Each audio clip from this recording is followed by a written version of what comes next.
The greatest anime hero of all time has returned to the Toonami airwaves, and he's joined by his faithful crew of the Aloha Oi. They continue to search the galaxy for rare aliens, go to every single boobies restaurant, and get caught up in a ton of grand psychedelic sci-fi adventures. I speak of none other than Space Dandy. Yes, my friends, the proud prince of the pointy pompadour has returned, and he's bringing with him his own flavor of badass anime. And his timing could not be more perfect, because it's the beginning of summer, there's a lot of brand new anime series that are getting ready to start, and I have been watching an ass ton of them. In fact, I've even been reviewing a few of those shows, like Tokyo Ghoul, Sailor Moon, and even the second season of Sword Art Online. But even with all of these other shows starting in the same week, I was most looking forward to the second season of Space Dandy. And that's because I was so enamored by the first season, which was frankly just a lot of fun, and mostly an excuse for animation, but the tradition is continuing with the first episode of the second season, which is keeping up with no continuity, just having a lot of fun, and being a great homage to both classic and modern sci-fi. So let's just jump in and talk about this week's crazy episode. In typical Space Dandy fashion, the episode opens up with Dandy and his crew trying to pass off a cow as a rare alien. And this is when Scarlet finally pulls him aside and says, "Look, you guys have enthusiasm, you got a great big spaceship, and you clearly like hunting down aliens. The problem is, you guys suck at it. You suck balls. Find another career, find it now, get out of my sight." Believe it or not, after learning the harsh truth, Dandy and his crew actually kind of look forward to finding new jobs. However, before they even get a chance, they get dragged into a sci-fi adventure. And believe it or not, it actually has to do with Space Dandy's hair. He has this one little string hanging out of his pompadour, and he starts to pull on it, but as soon as he does that, both him, Meow, and QT are suddenly sucked into this other dimension where they're confronted with alternate versions of themselves. And this first group that they run into is essentially like the awesome, competent versions of Space Dandy. And they also have a completely different art style, and that's another thing that makes this episode unique. Almost every single alternate Dandy that they visit this week has an art style from a different era of anime, whether it be the 60s, the 70s, the 80s, the 90s, or the 2000s, or even the brand new modern stuff. And that made this week's episode a joy to watch, and it was really interesting to see all of these different styles clashing with each other. But the first group they run into is pretty funny. Like I said, it's essentially like the cool version of Dandy. You have this one blue-haired guy, he even spells out his name perfectly, and then Dandy tries to do it too, but he spells it DNA. It's another really funny scene.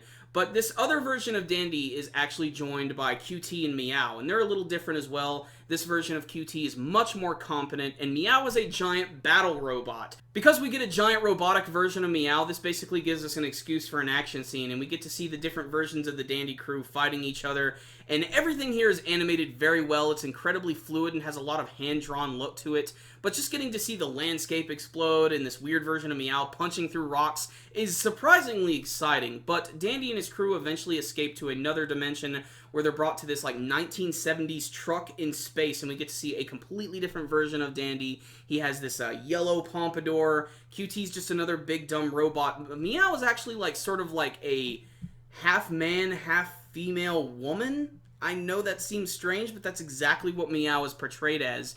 And as the episode goes on, he's continuously going to different dimensions by pulling on this string, which is known as a cosmic string. And in typical Space Dandy fashion, by the middle of the episode, things just go completely awry, because he's accidentally brought back all the various different versions of Dandy to his ship, and now they're all completely stuck. And what's worse is, more different versions of Dandy keep showing up, and they are all ridiculous. I almost can't really talk about all of them, because there's just so many.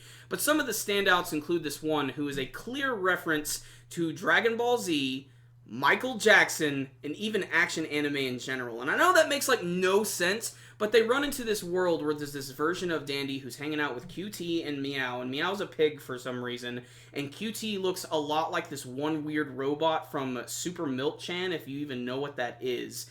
But this one version of Dandy is like your typical shonen hero. He's trying to like defeat the evil Black Demon King, and he even has a flying nimbus and he can shoot beams. But in the English dub, he sounds just like Michael Jackson. He does a lot of Michael Jackson poses, and throughout the whole course of the episode, you're pretty much just going to constantly hear him going, "Woo! Yeah! Shimona! There's also a Mobile Suit Gundam version of Dandy. There's also some 1970s versions of Dandy. There's even a female version of him, and they all have companions for QT and Meow as well. There's also this one that's also very smart, and he has the shape that's in the head of an onion, and it almost seemed like he was going to be a little more important, but he gets completely forgotten when you see all the other members of Dandy come in. But the best Dandy by far is the introduction of Emo Dandy, or Gloomy Dandy, and he's a very depressed version of Space Dandy, and he's depressed because of his crewmates, both QT and Meow. They are completely obnoxious in this universe. So, QT's not actually a robot. QT is actually this old cantankerous woman who's wearing this robot suit who thinks she's a robot. And then Meow is this weird, like, space alien, like, badass pilot who can only say meow. He looks really disturbingly creepy. And the reason Dandy is so upset about this guy is because not only can he not communicate with him, but he's always holding this helmet under his arm and he never puts it on and he doesn't know what the helmet is for. And because of that, he is in a constant depressive state. When they finally meet this version of Dandy, they decide, alright, that's it, can't take it anymore, so they decide to do something kind of crazy and drastic. They decide to actually burn the cosmic string, which will somehow maybe return all the Dandys to their respective universes. But in a typical Space Dandy twist, it actually doesn't do that. There's actually only one crew of Dandy left, and it's actually Emo Dandy and his crew. And the end of the episode ends in a lot of funny fashion where you get to see that they're actually going to be replacing the main cast, although that's not really going to happen. This is just another one of those ridiculous endings, and it just sort of ends right there. They even redo the intro with Emo Dandy and everything, with him replacing all the main characters, and it's just a laugh riot. So what's the rundown on this week's episode of Space Dandy? It was freaking awesome, and it was really funny. This is one of those episodes, though, that you're going to have to watch a couple of times if you're going to want to catch all of the references, because the first time they start to introduce the Dandys, it doesn't seem like there's going to be too many, but by the end of the episode, you cannot keep up. The entire Aloha Oi ship is filled to the brim with these various versions of Dandy. And like I said, I love the fact that they all have like a different anime style to sort of like reflect what universe they're in. And they're so drastically different from each other that they only resemble their characters on the most superficial of levels. However, there is a scene where all the Dandys and the sidekicks go to Booby's restaurant, and Honey actually realizes that, something's not quite right. They're either brothers or cousins or something, but they're all similar in a very strange way.